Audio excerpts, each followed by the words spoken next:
Um, just a great basketball game. Game of runs. I thought we started the game just fantastic, about as well as we can play against their zone, and did a pretty good job defending.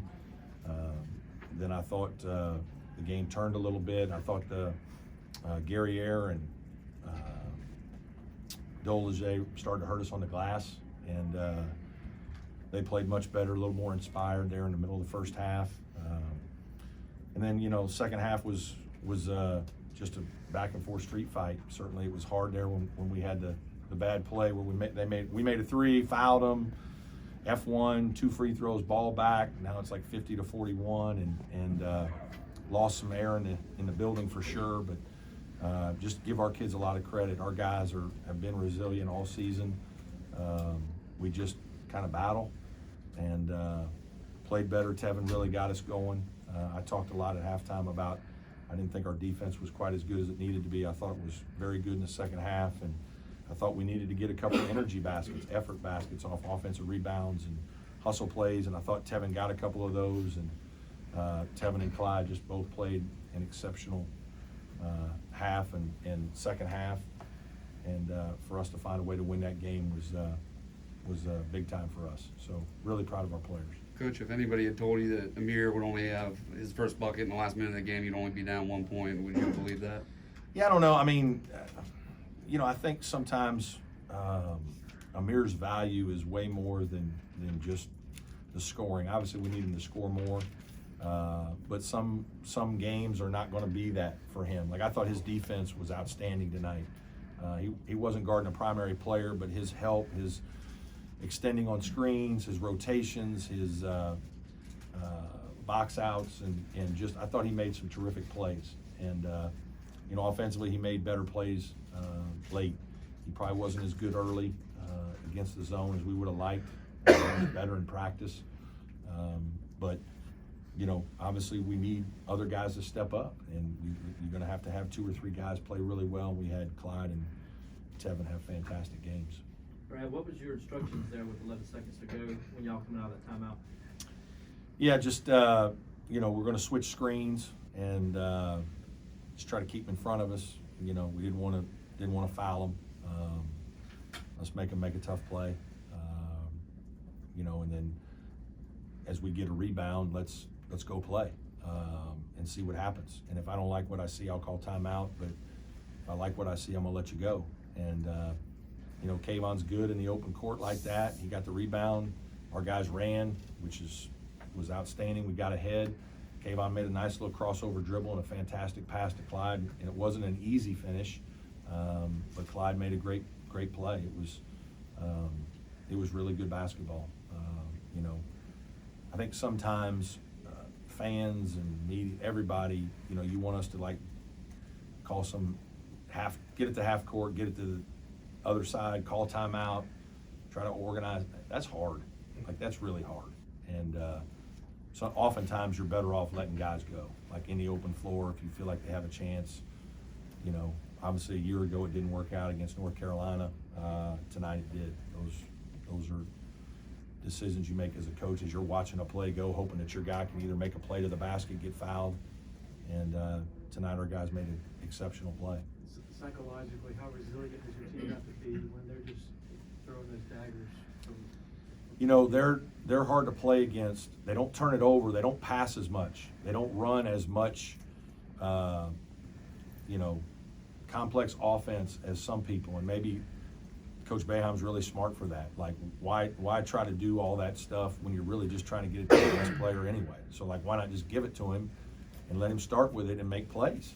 And oftentimes it's hard to guard. So that it keeps their turnovers down. They have good enough one-on-one players that their guys can get in the lane and score. Obviously Buddy has become an unbelievable player. His development in the offseason, he was a good player last year. Now he's a great player. Obviously Elijah Hughes is as good as it gets. And then Girardi's good. You got 3 guys that can all shoot. So you help. Now they're shooting a 3. You don't help. Those guys are good enough to get in the lane, score over you. They got big guys around the rim to rebound. It's hard to deal with. And because of the way they play, I think it helps them on the road because they don't get rattled. like they're not trying to execute all these intricate schemes. They just keep it simple and like, so they don't really get as rattled in away environments. It feels like they just kind of do what they do, and sometimes it's a tough shot, but they usually get a shot. And so they're hard to play against. They're a handful. Brad, I'm guessing this You kind had- of can, Some of the wins that you had earlier this month were against, aggressive man-to-mans, you can run all your motion stuff. How impressed were you your guys were able to execute against that kind of zone and win a different way? Well, it's funny, when you play them, you better have about 4 different things you're trying to figure out, because we started the game doing 1 or 2 things. It worked, looks great. We score right away, several possessions, and then all of a sudden, boom, lull. They make an adjustment. You're not getting some of the same things. Now what are you gonna do? And it's hard. And again, it's the 40 minutes of it. It's the way that they adjust to what you do better than anybody else, because that's what they do. And so you better have several different things that you're looking at, and you just kind of keep trying to find them and changing sometimes, coming back to one. At the end of the day, these games are about players making plays. And Tevin Mack got into the high post and made plays. And, that jump-started our offense. It got guys some confidence. We made some other plays out of it, but it was really us getting the ball to a good player in a good area and letting him make plays. And tonight he was able to do it. Brad, how difficult is it for a guy like Tevin, who's had so many voices from so many different places telling him how to play the game, to get comfortable and perform like this? Yeah, I think, one thing that's been overlooked a little bit is Tevin's a primary player for us. He's a guy we need to score. He's a guy we told him that when we recruited him. Told him that 4 years ago when I recruited him. It wasn't as appealing then. Got more appealing when he didn't get to do it as often at some other places as he thought he was. I'm sure they told him the same things. But anyway, it is. I think it's harder than people realize, especially if you haven't been that guy for 2 or 3 years, and now all of a sudden, okay, I'm gonna, and then early in the year, I don't think people scouted him as much, so he's scoring, and then he goes through a drought, and he's struggling, and now he's kind of come back a little bit. And what was great tonight is, he made baskets without making threes. He found other ways to score, and that's what we've kind of been encouraging him to do, is be more than a 3-point shooter. And but I think it's more difficult than people realize when you're not kind of wired that way for the last couple of years to just kind of have that much freedom, to now all of a sudden, you're expected to do it and we need you to do it. And he's had several games like this where he's been special. Coach, how big was it when Dolajai fouled out with 8 minutes left, and then I their think it other was big man? important. He's a good player. He's a glue guy. Amir does a lot of that glue stuff for us. He does it for them. Plays the 5, plays the 4. He's improved. He's really good driving the ball to the basket. Good offensive. He's quicker off his feet. He's more athletic than people realize. Like he's got a quick second jump, and that's part of why he's a good driver. Is he's quick off the first step, and then he's quick into his little shots. He's a very good player. Brad, what's been different with Clyde the last 2 games? Seems like he's got his confidence back. Yeah, I think just making a couple plays, feeling good about it. I think today's game being a little more slow-paced probably helps him. That's a lot of minutes for him to play right now, but because the game was, they're kind of slow on offense, you're slow on offense, I don't think it was as grueling 34 minutes as some games can be. And so I think he had his legs under him the whole time. I think he was comfortable, made some shots early, was confident. So I think all of it kind of played into it. Was the halftime adjustment to put Tevin at that spot more? Yeah, Sort of try to get Tevin in there a little more. We're going to try to get Clyde in there some. Amir struggled a little more than we thought he would. I think he's better in there than he played tonight. He just maybe didn't have as good a performance today, but that was one of the main things we were trying to do. Hunter had the career game against Wake last week, and he didn't start the last 2 games. Is that just a personnel Yeah, it's matchup just type of thing? my decision. Just, Hunter's a good player, and Tevin Mack's a good player, and today Tevin Mack had it rolling, so it was harder for Hunter. Brent, sorry if this came up when I was Sure. out here, but with 11 seconds to go and 1 on the shot clock, did it actually help did Syracuse's shot hit the rim instead of being a violation? Good So you were point. able to get transition? Probably did, yeah, I think it absolutely did. No question about it, because it enabled us to, make a play and get into the open floor. I hadn't thought about that initially, but I think that's a great observation. But that's a tough one, what are you supposed to, you can't just take the violation. You just gotta play through it, and we were fortunate that we got a clean rebound and got a good head start. And then our guys executed. They really came on, made a great play. I mean, he got it coming full speed, crossed it over, and our guys ran and got to the open spot. And wasn't as easy a shot, I don't think, as it looked, especially with 2 or 3 seconds to go to win the game. Is Clyde's rebounding underappreciated? You had some big ones there in the second half. Yeah, I think that's, we talked to Clyde a lot. Today he scored, but I've told you guys several times, he might have 6 points, 4 assists, 6 rebounds, and he settles our team. So he's done a lot of really good things in the game. I think he's a versatile guy. I think he can do a lot of different things. He's not wired to average 17 points a game, but he can get you 17 in a game. He can do a lot of different things, guard multiple personnel, play with different people. I made a decision to play Al and Clyde together. I think Al, although I don't think he played great, I do think he's an energy giver, and there's a spark that comes with his play. Curran was having a little bit of a tough day, and so I just decided, go Al and Clyde for a while, and I thought that Al's energy was really good on both ends, and I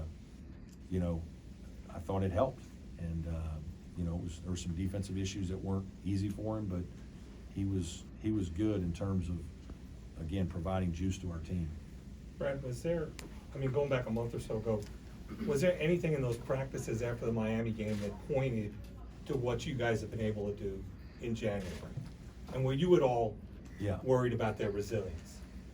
No, our team has been fantastic to deal with, even when we were losing a bunch of games. These guys practice every day. I was a little upset with them after the Louisville game. I thought we played, very, very poorly in the first 20 minutes, and just we settled, and then we kind of pouted when we didn't shoot well, and just really disappointed in our overall effort and competitive spirit. And I challenged them. I was going to have a really hard 2-day practice the next day, and being a little wiser and older, I decided not to, but we're going to have another discussion, and we're still going to compete hard, but we're going to do it more efficiently. And their attitude was fantastic. We had 2 fantastic days of practice leading into this game. And I think that is why we won the game, is our mentality from practice was great. Our guys, we do morning shoot around. Our guys were fantastic at 7:45 this morning. Like, I thought we were going to play well today, because we had 48 hours of just great focus and energy. And that's what these kids have done, is they've done that. They did that in Italy. They've been resilient. We've had a lot of injuries. We battled through things. Didn't have Chase again today. But the guys who are asked to play. And then we just kind of do the best we can and hang in there and fight. And when we've gotten behind, we haven't panicked. We just kind of kept our head down. And somehow we found ourselves back in games. And then it's been remarkable that we've made as many winning plays at the end of games as we have for a team with young experience. With Tevin, not only from a basketball standpoint, but just from a culture and fit, how do you feel like he's done, being an older guy who's seen a lot of balls, played a lot of? I think that one of the best things that Tevin has done for our team is he's an energy giver, and he practices hard. That's the one thing that I probably have been most surprised about. I didn't know as a 5th-year guy, is he really going to want to be a guy that comes in and practices hard every day? Because I'm a practice coach. We practice. We get after it. I like practice, and he likes practice. I mean, he wants to practice. He wants to go at guys. He wants to guard. He wants to go at them to score. I think he's obviously energized by his role, but even in the days when it's not going well and you're not playing good, he still comes to practice and goes every day hard. And those are things that are unbelievably appreciated by your coach. And when you don't have guys like that, it's not as easy for certain guys. You know, physically, like, it's not as easy for Amir every day to have that kind of juice. Al's got that juice every day. It's not as easy for Clyde every day to have it. Like, they're guys that, like, they can wear down some, but like Tevin can go all day. He can go all day, every day, and really not be fatigued. And I think that has made our team better. What went into that decision not to have that intense practice after the Louisville game? We had an intense practice. We just didn't have too intense practice. So it was just, you know, I had a conversation with my staff, and you know, I wanted to make sure we were really ready, and I thought we could accomplish it eventually in just one practice, and thankfully we did that. So, Any all right. questions? Thanks, everybody. Thank you, Coach. Yep. Congrats.